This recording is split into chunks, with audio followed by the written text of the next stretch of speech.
kababayan ko, magandang gabi po sa inyong lahat. Nandito po kami para ipaalam sa inyo yung mga palisiya na dapat nating sundin at direksyon natin kung saan tayo patungon.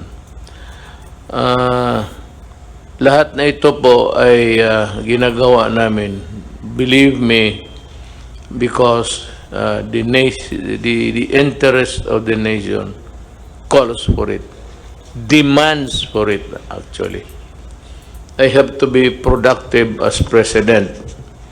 And in order to do that, I have to go around and look for myself the situation all throughout the country.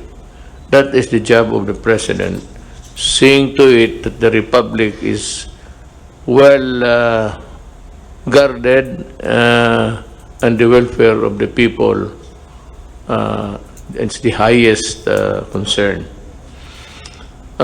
Itong klase po, nandito si Secretary Briones. She will tell us what is her policy and what are her plans for the studentry, mga estudyante. She's here to explain to you, and maybe isali ko na yung deadline ng tuition. Yung tuition ho sana, I hope that you'd allow a staggered payment or installments lang po sa mga eskwelahan. And for those who have really nothing to come up to sa bayaran,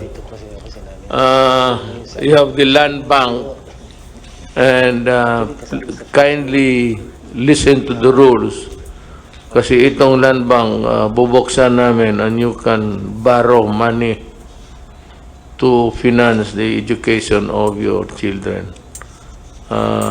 Lahat ito pupunta ito sa talagang negative, meaning to say that we are hard pressed in our finances, but we have to place the premium of education, so that this would be another round of expenses, but land bank is there to help you. And dito po ako interesado. I want the development of this endeavor of the land bank to help. Gusto ko malaman na matutupad talaga. So maybe I will require a report every day of how it goes, how it would present itself to the public once it is available. And you know, the NCR will now be placed under the general community quarantine, or the GCQ, starting June 1. Davao City will remain GCQ rather. And the other areas under GCQ, ano itong ating task force, the regions that would remain under GCQ will be regions 2, 3, 4A, and Pangasinan, Albay. Yan sila until we have reviewed the general situation. We are not happy to put you in this place, but after review, maybe we can. But just let me tell you today that of those who are of late infection or those arriving in the country, we have a spike of about 5,000. Secretary, 500 rather, sorry, 500 lang. and Secretary Duque will expound more on that. The rest of the country will be placed under modified general community quarantine. Again, the rest of the country will be placed under modified general community quarantine. That is very clear now. In other areas, it will be again on a piecemeal basis, depending on the viability of the place to meet the challenges of COVID. But from time to time, Secretary Roque would give us the places where there will be changes. The opening of the airports. I have asked Secretary Tugadi, and he will have his time later to explain what are his plans. We would like to know, sabay-sabay tayo. Then dito sa assistance ng OFW, we are coordinating with every government agency to help them. Sana po hindi na ito maulit yung there was this stranded Filipinos not knowing where to go and when, and we decided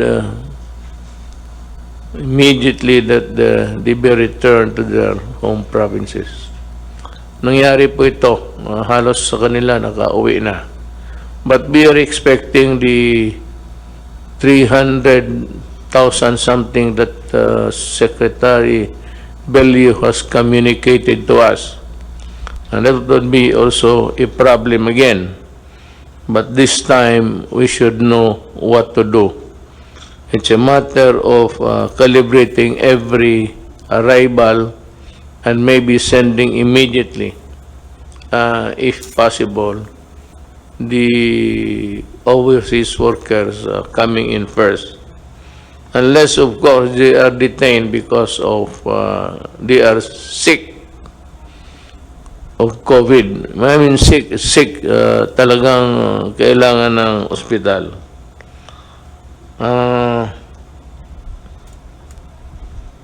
Dito naman sa, well, let me appeal to itong mga landlords, the owner of lahat na, malls, bazaars, big stores, whatever, na merong mga anong tawag nito, yung franchise nila sa may mga different stores selling different anything. What you have is you own the big building to be rented out. Marami dito sa kanila po gusto ninyo na magbayad ng 50% even if they are not operating. Actually, I am at a loss really to explain to you how. But you know, when you collect from somebody who is not earning at all, it's practically flogging a dead horse. Kung patay na yung kabayo, baski gaano mo kahampas dyan, di na mabubuhay yan. And that is what's happening. If they are not earning, where will they get the 50% to pay? If not the 100% that you'd want to collect. So, it seems to me a problem, but I would like to appeal to the owners of the buildings, of the malls and everything. Ganito na lang, just pray everybody has a God. just pray that the vaccine, ang target nila is September. September, I think China will be able to distribute, if I'm not mistaken, and the other countries are catching up. Everybody is at it, so they are really trying their very best.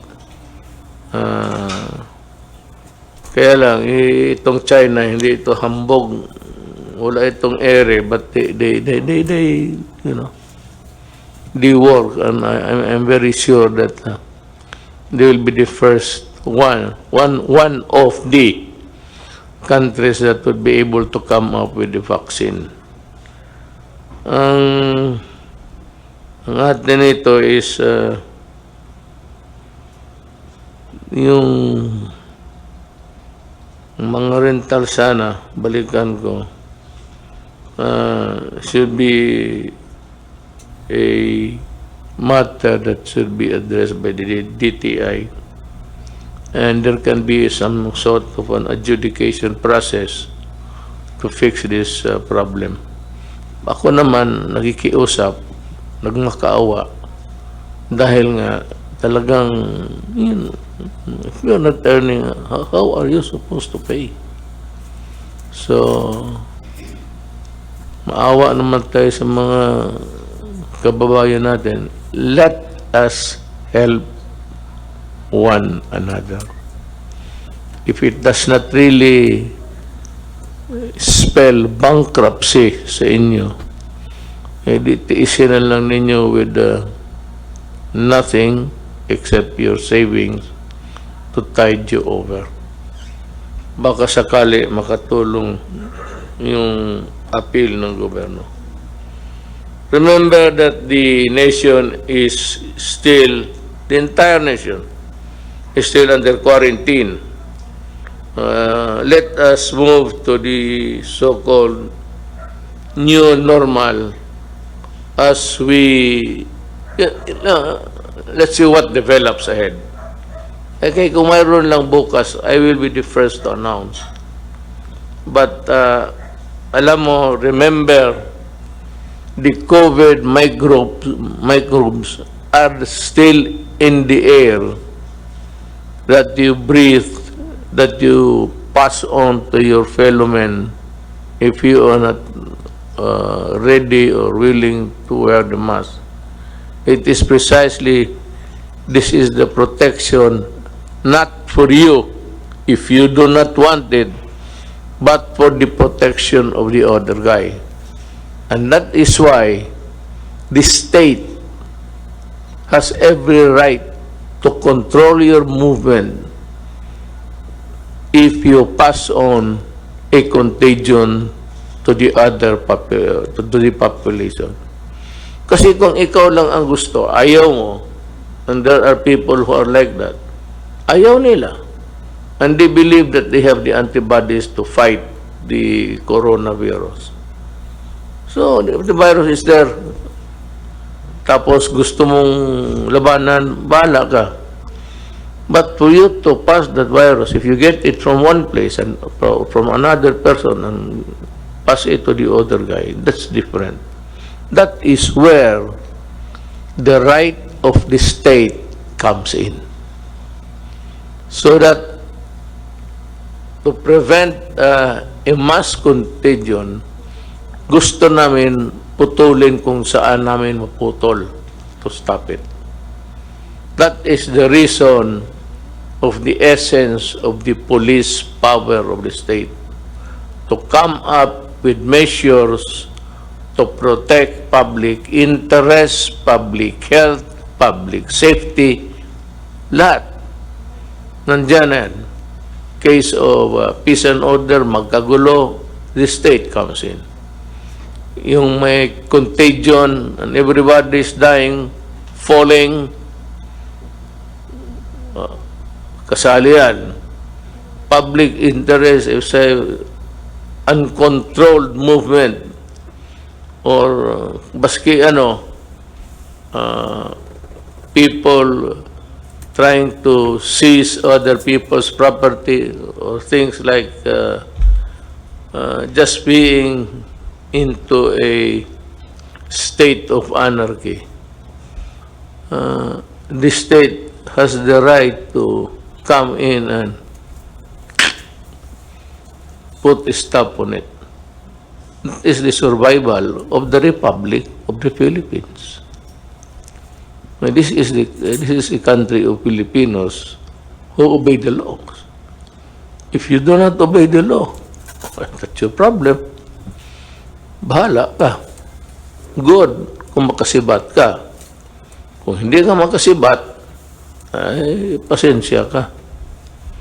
And that goes for everybody. That should be made clear. Hindi kasi ano ng tao na they take for granted violating the law. Now we would start a program. We start with Secretary Brunes because I think that's the foremost in the minds of people. Go ahead, ma'am. Let the cameras be trained to... Thank you, Mr. President. My statement will be very short. It's based on a letter which I wrote to you after you made your statement about not allowing the opening of classes during the time of COVID. And so we are here from the DepEd to assure you that we are one with you in your uncompromising stand on the matter of the health and the safety of our learners and our teachers. You said, I will not allow the opening of classes na dikit-dikit ang mga bata. Para sa akin, bakuna muna bago andyan ang bakuna, okay na. We are saying because there is confusion and anxiety among Filipinos, families, especially the parents. We are here to state that we are one with you, Mr. President, in this non-negotiable commitment. It is the first and the most important principle when we worked out our learning community plan with all the details. We stated this also. The first and foremost concern is the health and safety of our learners and our teachers. Mr. President, there has been a confusion among our people who associate the opening of school with what we describe as face-to-face classes, where we are used to learners, we are used to teachers facing each other, and we are used to children going to school physically. But we are saying that there will be no face-to-face classes and sessions until we are assured of the safety of our children and our teachers. However, we also believe, Mr. President, that we can provide learning opportunities to our students without necessarily requiring them to go to school. And this we can do through what is described as blended and distant learning. Mr. President, this is not a new thing. We have many universities and schools which offer distant learning in many ways. We now call it blended learning because various approaches which are adjusted to the actual situation of the communities will be applied. But these are all, Mr. President, consistent with your preference that we should not be physically sending our children to school until it is safe to do so. What is the so-called blending or learning modalities? Because right now, there is a bill which is filed in Congress on this. One, for those who don't have connections, who don't have interactive facilities, there will be what we describe as printed material which will be delivered to the homes of the students through the barangays, can be picked up also by their parents at designated places within coordinated schedules. We'll be working very closely with the barangays and the local governments. And the second approach is now very popular, Mr. President. This is the online learning platform, and we in DepEd, we have what we describe as DepEd Commons. Right now, we already have over 7 million subscribers, wherein lessons, homework, quizzes, tips to learners and to teachers are all in the DepEd Commons and are accessible even to the parents. So we have instances, Mr. President, of parents who are abroad and who are monitoring what is happening to their children. They also go to the DepEd Commons and check on how their children are doing. Now, in cases, Mr. President, where there is no connectivity and printed materials may not be available immediately, we have the classic long-time approaches which have always been used in education, and this would be television. Those homes which do not necessarily have connectivity and may have television. And the most and the best used approach, of course, is radio-based instruction. Kasi ang television, mga 1950s, 60s, radios have been around since the 1800s when it was first invented. And we know that 2 world wars were won through radio messages and not necessarily computers and so on. So yung printed modules, Mr. President, we have a description of what it entails.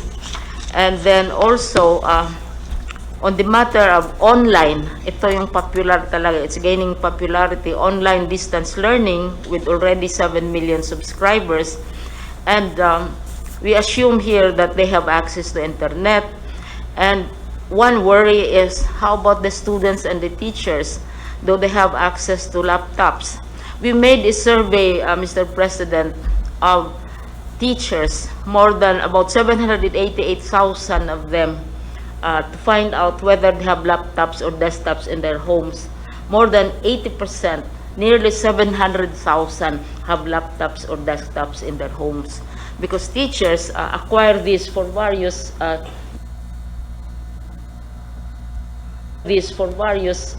uses. They have family members abroad or friends, etc., etc.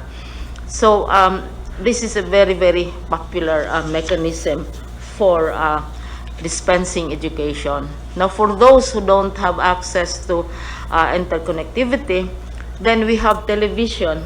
Right now, Mr. President, 15% of television time, this is provided by law, should be dedicated to programs designed for children. So there are already existing educational programs